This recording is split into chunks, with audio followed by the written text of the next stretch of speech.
Desa Penglipuran adalah sebuah desa yang terletak di wilayah Bangli. Total area dari desa ini mencapai 112 hektar dengan ketinggian 500 hingga 600 meter di atas permukaan laut. Kami membutuhkan waktu yang cukup lama untuk sampai ke Desa Penglipuran dari Denpasar, Taman Rama. Jaraknya sekitar 44 km dan waktu yang kami tempuh adalah sekitar 95 menit.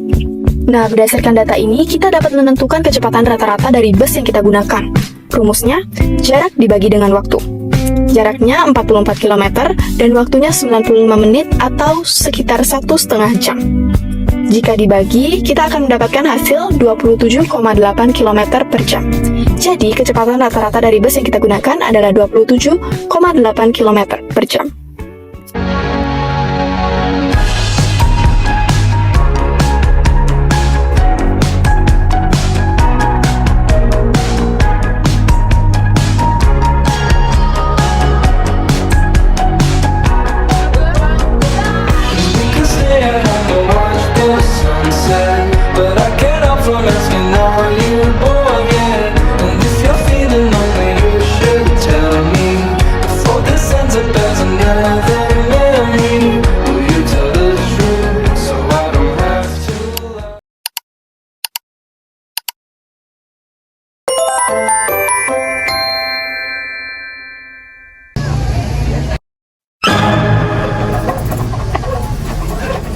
Panas banget ya guys ya. Udah banyak banget materi yang kita bahas tadi. Ini kita cek minum dulu yuk. Kita cek awal dulu yuk. Salah satu kuliner yang banyak sekali dijual di Desa Penglipuran adalah loloh cem-cem.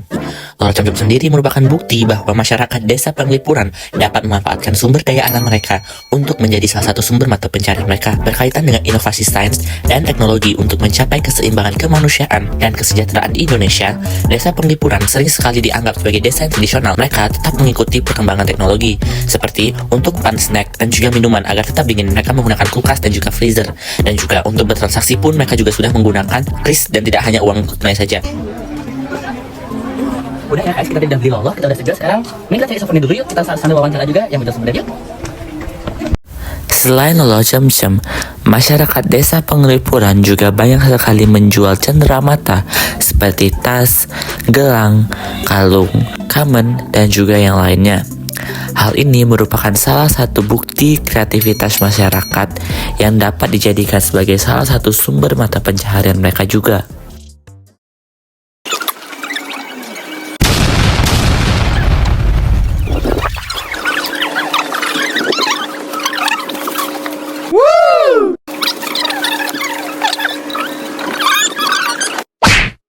Berdasarkan hasil wawancara yang sudah kami lakukan, kami mendapatkan beberapa kesimpulan.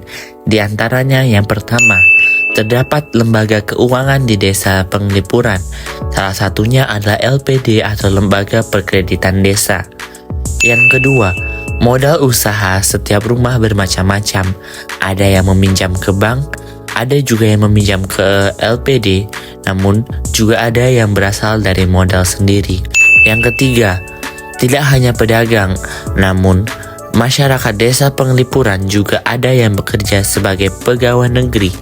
Bahkan ada juga yang bekerja hingga ke luar negeri. Yang keempat, pengelolaan hasil penjualan tiket dibantu oleh Pemda dan hasilnya dibagi 60-40. 60%-nya diberikan kepada lembaga desa untuk pengelolaan desa, sementara 40%-nya lagi diberikan untuk Pemda. Yang terakhir, kebanyakan usaha-usaha di Desa Penglipuran merupakan usaha turun-temurun yang sudah ada sejak lama dan diteruskan ke generasi selanjutnya. Salah satu contohnya adalah Bapak Ketut Astike. Bapak Ketut Astike adalah salah satu pengusaha di Desa Penglipuran. Usaha beliau merupakan usaha yang diturunkan oleh ibu beliau yang sudah almarhumah. Nah, beliau sendiri merupakan salah satu pengusaha sembako dan juga loloh cem-cem yang tidak hanya berjualan di Desa Penglipuran saja, namun pengedaran loloh cem-cemnya sudah sampai ke Denpasar.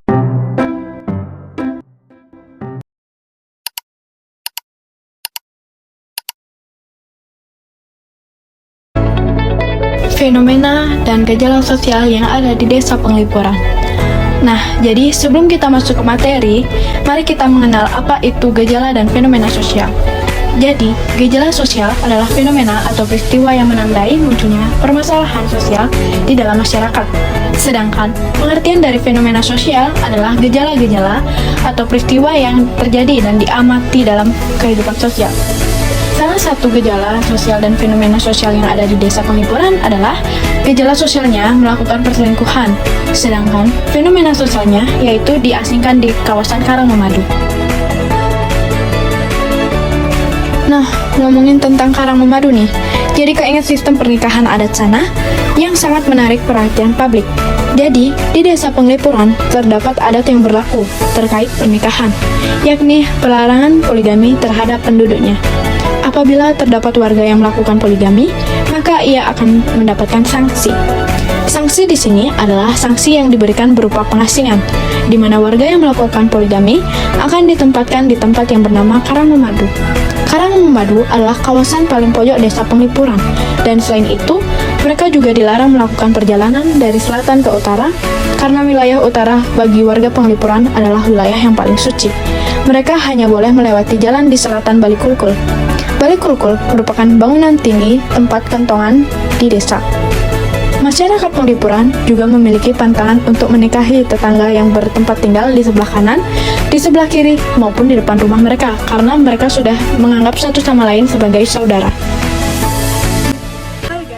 Perkenalkan, nama saya Kadaria Soropsi Ardana. Di sini saya akan mewawancarai salah satu warga di sini yang bernama Ketut Kedung. Izin ya Pak. Pak, izin bertanya tentang desa-desa di sini. Kenapa desa ini dinobatkan? Kan saya dengar di artikel-artikel itu desa ini tuh sebagai desa terbersih ya Pak. Sejak tahun berapa itu ada aturan-aturan? Oh ya, kalau tentang aturan-aturan itu bukannya baru jadi udah membuat aturan-aturan. Memang sudah dari dulu.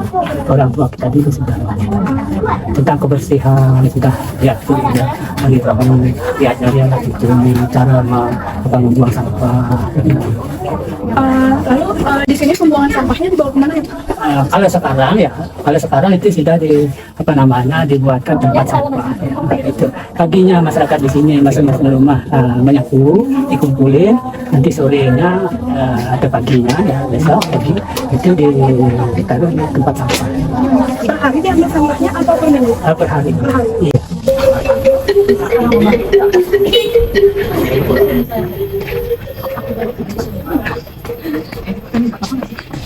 Saya bertanya tentang Karangmemadu juga ada ya Pak ya? Iya, Karangmemadu itu bukannya baru jadi objek, ada Karangmemadu itu bukan. Memang sudah dari dulu. Orang tua kita dulu lah sudah membuat aturan tentang Karangmemadu itu. Karangmemadu itu artinya karang kan tempat, memadu itu poligami. Jadi pada prinsipnya masyarakat Penglipuran khususnya ya tidak boleh lebih dari satu penghuni. Makanya disiapinlah itu satu karang tanah kosong, nggak ada yang menempati. Nah itu kalau ada barang ya ditempatkan di sana, dibuat rumah oleh masyarakat. Tetapi hukumannya ya tidak dapat keundangan, sembahyang pun tidak boleh. Iya. Lalu kalau misalnya ada yang tinggal di Karangmemadu, itu isinya cewek aja atau cowok aja? Yang ditempatkan di Karangmemadu itu ada jalan dua. Pertama, kalau si laki jujur minta persetujuan dengan istri yang pertama, kalau disetujui otomatis kedua-duanya ditempatkan di sana. Kalau misalnya istri yang pertama itu dia tidak tahu, dia dicarikan mati, ya, itu istri yang kedua saja. Itu. Iya. Laki-lakinya? Laki-lakinya itu bisa ke rumahnya bisa. Berarti laki-lakinya itu bisa dia milik barang istri yang kedua? Iya. Iya, begitu. Itu kan begini, kenapa istri yang kedua saja ditempatkan di sana? Karena istri yang kedua itu belum sah. Ya. Belum sah, belum diupacarai juga belum begitu. Kalau misalnya, gini Pak, berapa lama istri yang kedua misalnya Pak? Itu kalau asalkan tidak cerai, dia tetap di sana. Dia terus sampai tua. Untuk umur hidup? Iya. Ya kalau dia cerai, ya cerai itu kembali di sana. Baik Pak, makasih Pak. Iya. Jadi kesimpulan yang saya dapatkan dari IPJBL kali ini adalah Desa Penglipuran memiliki banyak tradisi yang sampai sekarang masih dilaksanakan. Salah satu contohnya tradisi seperti tradisi pernikahan, yakni pelarangan poligami terhadap penduduknya. Apabila terdapat warga yang melakukan poligami, maka ia akan mendapatkan sanksi. Sanksi yang diberikan merupakan pengasingan, di mana warga yang melakukan poligami akan ditempatkan di tempat yang bernama Karangmemadu. Peraturan tersebut masih bertahan hingga sekarang, meskipun belum ada yang pernah tinggal di Karangmemadu. Selain itu, sistem kekerabatan di Desa Penglipuran mengikuti sistem patrilineal, yang artinya hubungan kekerabatan diperhitungkan menurut garis keturunan ayah. Sebenarnya, di Desa Penglipuran merupakan desa yang terbuka akan teknologi, dan masyarakat di Desa Penglipuran sudah sadar terhadap teknologi. Walaupun di Desa Penglipuran sudah mulai mengenal adanya teknologi, tetapi mereka masih melestarikan budayanya mereka, seperti fenomena yang saya jelaskan di video mengenai perselingkuhan yang akan diasingkan di kawasan yang bernama Karangmemadu. Teknologi ini bisa membantu mereka dalam penyelesaian masalah perselingkuhan, yang dimana jika ada kejadian tersebut, warga-warga sekitar bisa memberikan bukti atas hal tersebut dengan cara mengambil foto maupun video tentang peristiwa tersebut, agar yang melakukan perselingkuhan dapat dikenakan sanksi sesuai yang ada di desa tersebut.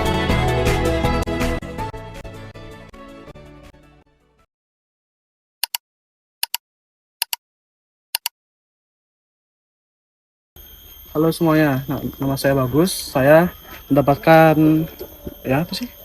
nama saya Bagus. Saya mendapatkan materi geografi. Kali ini saya akan menulis tentang hutan bambu di Penglipuran. Ayo kita simak.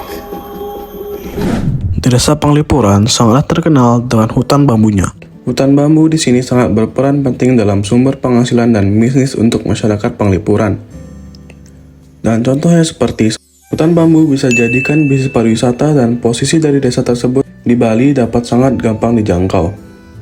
Kedua, jadi penghasilan kerajinan bambu dengan cara membuatnya seperti kerajinan rotan yang bisa digantikan menjadi bahan bambu. Ketiga, bisa menjadi tempat bisnis menanam pohon bambu untuk turis yang penasaran cara untuk menanam bambu yang tunasnya dapat memberi efek gatal-gatal karena bulu kecil yang ada pada tunas bambu. Selain itu, hutan bambu juga memberikan manfaat bagi lingkungan sekitar dan kondisi alamnya, seperti meningkatkan jumlah oksigen sehingga udara di Desa Penglipuran menjadi sejuk, menjadi bahan bangunan atap, bangunan dapur, dan juga rumah, dan lain-lain. Hutan bambu juga berperan penting dalam aspek budaya, contohnya budaya Bali, yakni Hari Raya Galungan, yang dimana masyarakat Desa Penglipuran memanfaatkan bambu untuk pembuatan penjor. Setelah saya melakukan searching di internet, bahwa bambu biasanya ditanam menggunakan jenis tanah latosol. Jenis tanah di Penglipuran yang ditanam bambu mengandung 3 campuran tanah, dan ketiganya cocok untuk tanaman bambu. Apa saja sih tanahnya? Jadi kita bisa lihat di sini, ini tanah jenis tanah yang bercampuran dengan latosol, endosol, dan regosol.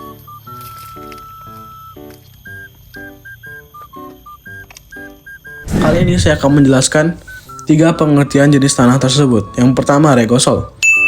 Regosol adalah tanah yang berasal dari pelapukan dari material yang dikeluarkan oleh letusan gunung berapi, seperti debu, pasir, lahar, dan lapili. Jenis tanah ini belum mengalami perkembangan sempurna, karena tingkat kesuburan dan kandungan bahan organik yang rendah, kapasitas penahanan air rendah, tingkat infiltrasi yang tinggi, serta kandungan dan retensi hara yang rendah. Yang kedua, andesol.